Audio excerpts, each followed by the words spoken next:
అందరికీ నమస్కారం. ఈరోజు ఉదయం రష్యా నుంచి ఒక నెల రోజుల పాటు ఆయిల్ కొనేందుకు ఇండియాకి మినహాయింపు ఇచ్చిన అమెరికా అనే వార్త చూడటంతోనే మనసు చివుక్కుమంది. మన దేశం డబ్బుతో మనం ఆయిల్ కొనుక్కునేదానికి అమెరికా పర్మిషన్ ఇవ్వటం ఏంటి? మన సార్వభౌమాధికారం ఏమైంది? మన ఆత్మగౌరవం ఏమైందన్న బాధ కూడా కలుగుతుంది ఎవరికైనా. యుద్ధం మొదలైన తర్వాత అమెరికా, ఇజ్రాయెల్, ఇరాన్ దేశాల మధ్య యుద్ధం మొదలైన తర్వాత ఇరాన్ హర్ముజ్ జలసంధిని మూసివేస్తున్నట్టు ప్రకటించింది. ఆ హర్ముజ్ జలసంధి నుంచి వెళ్ళే నౌకలన్నింటినీ పేల్చేస్తామని వాళ్ళు చెప్తున్నారు. గల్ఫ్ దేశాల నుంచి ప్రపంచానికి ఎగుమతి అయ్యే క్రూడ్ ఆయిల్లో 33% ఈ జలసంధి ద్వారానే రవాణా అవుతుంది. మన ఇండియా దిగుమతి చేసుకునే క్రూడ్ ఆయిల్ అయితే దాదాపు 65% క్రూడ్ ఆయిల్ ఆ జలసంధి ద్వారానే రావాలి.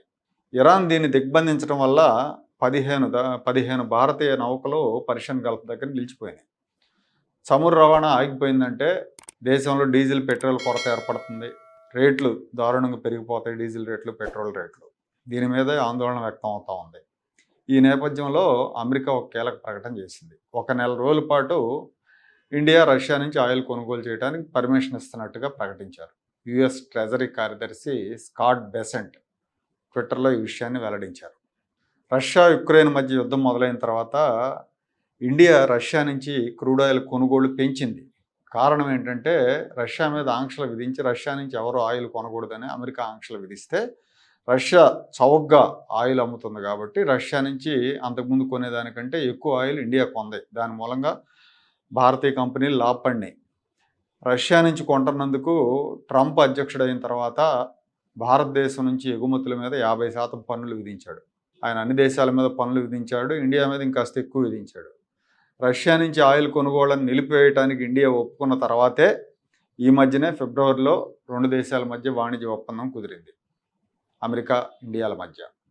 ఇప్పుడు గల్ఫ్లో యుద్ధం నేపథ్యంలో ఇండియా రష్యా నుంచి ఆయిల్ కొనుక్కోవచ్చు, ఎందుకంటే వాళ్ళకి ఆయిల్ అక్కడి నుంచి రాదు కాబట్టి మీరు కొనుక్కోండి, ఒక నెల రోజులు మీకు మినహాయింపు ఇస్తామని ప్రకటించింది. అసలు మనకు అమెరికా మినహాయింపు ఇవ్వడం ఏంటి? అమెరికా ఆదేశాల ప్రకారం మనం నడుచుకోవటం ఏంటన్న విమర్శలు వస్తున్నాయి. ఏమైంది మన సార్వభౌమాధికారం అని ప్రశ్నిస్తున్నారు. ప్రధానమంత్రి నరేంద్ర మోడీ మన సార్వభౌమాధికారాన్ని, ఆత్మగౌరవాన్ని అమెరికాకి తాకట్టు పెట్టారని ఎన్డీఏతర రాజకీయ పక్షాలతో పాటు జాతీయవాదులు, ప్రజాస్వామికవాదులు కూడా విమర్శిస్తున్నారు. జాతీయవాదానికి, దేశభక్తికి మేమే బ్రాండ్ అంబాసిడర్లు అని చెప్పుకునే భారతీయ జనతా పార్టీ హయాంలో 56 అంగుళాల ఛాతీ దేనికి భయపడదని చెప్పుకుంటున్న మోడీ హయాంలో అంతర్జాతీయంగా భారతీయ ప్రతిష్ట మసకబారటం మొదలైందని చెప్పాలి. గతంలో నెహ్రూ దగ్గర నుంచి ఇందిరాగాంధీ వరకు భారతదేశం పేదరికంలో ఉన్నా, ఆర్థికంగా అంత పురోగతి లేకపోయినా అంతర్జాతీయంగా ప్రభావవంతంగా ఉండేది. అలీనోద్యమ సారథిగా దేశానికి ఒక గౌరవం ఉండేది. ఇందిరాగాంధీ ప్రధానమంత్రిగా ఉన్నప్పుడు ఆవిడ ప్రధాని అయిన కొత్తలోనే అమెరికాతో ఢీ అంటే ఢీ అన్నట్టుగా వ్యవహరించారు. అమెరికా అధ్యక్షుడు రిచర్డ్ నిక్సన్ని లెక్క చేయాల. 1971లో భారత్, పాకిస్తాన్ యుద్ధ సమయంలో ఆ యుద్ధాన్ని ఆపేయాలని అమెరికా అధ్యక్షుడు ఇండియాని హెచ్చరించాడు. నిక్సన్ ప్రధానమంత్రిని హెచ్చరించారు, మీరు ఆపకపోతే మేము రంగంలోకి దిగుతాం. అప్పుడు ఆవిడ మా దేశం మీద మీ పెత్తనం ఏంటని ఘాటుగా బదులిచ్చారు. మీరు చెప్పినట్టు మేము ఎందుకు వింటాం అన్నారు. మీరు యుద్ధం ఆపకపోతే మేము రంగంలోకి దిగుతామని వాళ్ళ నౌకాదళంలో 7th ఫ్లీట్ని బంగాళాఖాతంలో మోహరించారు. బ్రిటన్ యుద్ధ నౌకలు, అమెరికా యుద్ధ నౌకలు బంగాళాఖాతం సమీపంలో మోహరించారు భారత్ను బెదిరించడానికి. అయినా ఇందిరాగాంధీ వెనక్కి తగ్గలేదు. రష్యాతో రక్షణ ఒప్పందం కుదుర్చుకున్నారు. వెంటనే భారత్ జోలికి వస్తే మేము రంగంలోకి దిగుతామని రష్యా హెచ్చరించింది. హెచ్చరించడమే కాదు, తన యుద్ధ నౌకలను జలాంతర్గాములు బంగాళాఖాతం దిశగా పంపించింది. దాంతో బ్రిటన్, అమెరికా వెనక్కి తగ్గినాయి. ఆ యుద్ధంలో భారతదేశం గెలిచింది. ఆ యుద్ధం తర్వాతే బంగ్లాదేశ్ ఆవిర్భవించింది. ఆ రోజున అమెరికా అధ్యక్షుడు ఆర్థిక ఆంక్షలు విధిస్తామని బెదిరించినా ఇందిరా లెక్క చేయలేదు.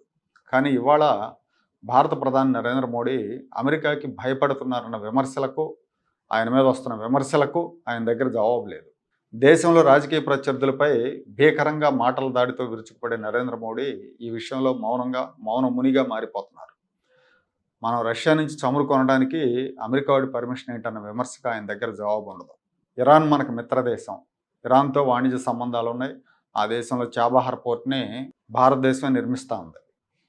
ఇరాన్ మీద దాడి జరిపి ఆ దేశ సుప్రీం లీడర్ని చంపేస్తే కనీసం ఖండించే ధైర్యం కూడా చేయలేదు.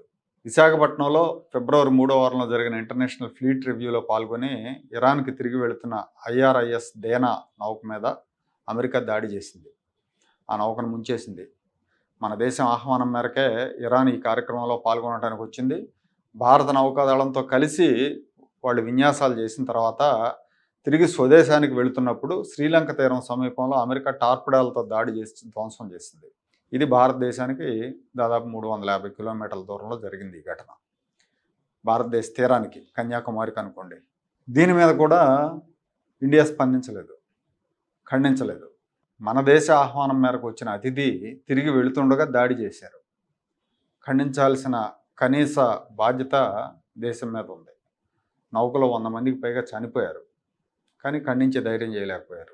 కాశ్మీర్లో పహల్గాం ఘటన తర్వాత పాకిస్తాన్, భారత్ మధ్య జరిగిన దాడులు, ప్రతిదాడుల్లో లేదా యుద్ధం అనుకోండి, యుద్ధం ఆపటంలో మధ్యవర్తుల ప్రమేయం లేదు అని ఇరు దేశాల అధికారులు పరస్పరం మాట్లాడుకున్నాక ఆపేశామని భారతదేశం చెప్తా ఉంది.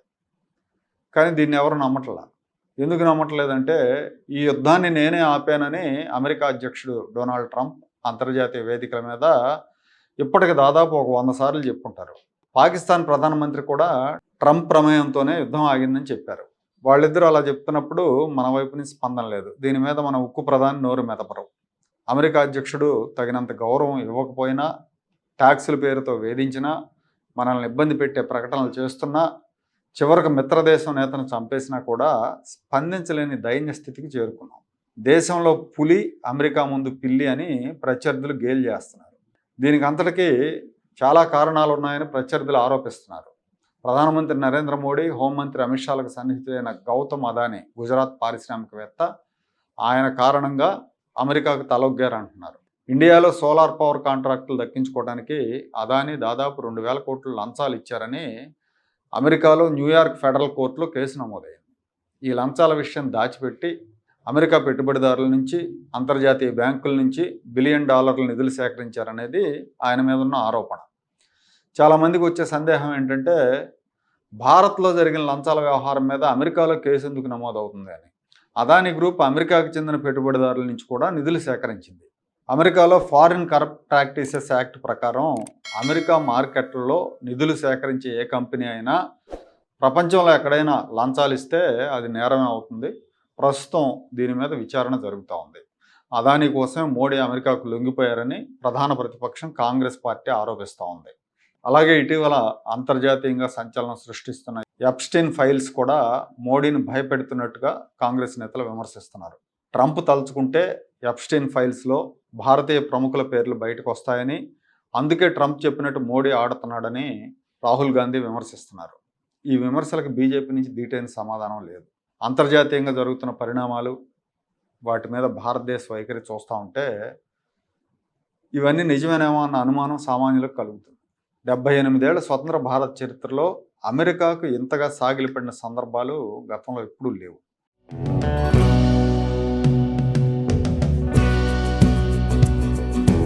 Like, share and subscribe to Rajaniti channel.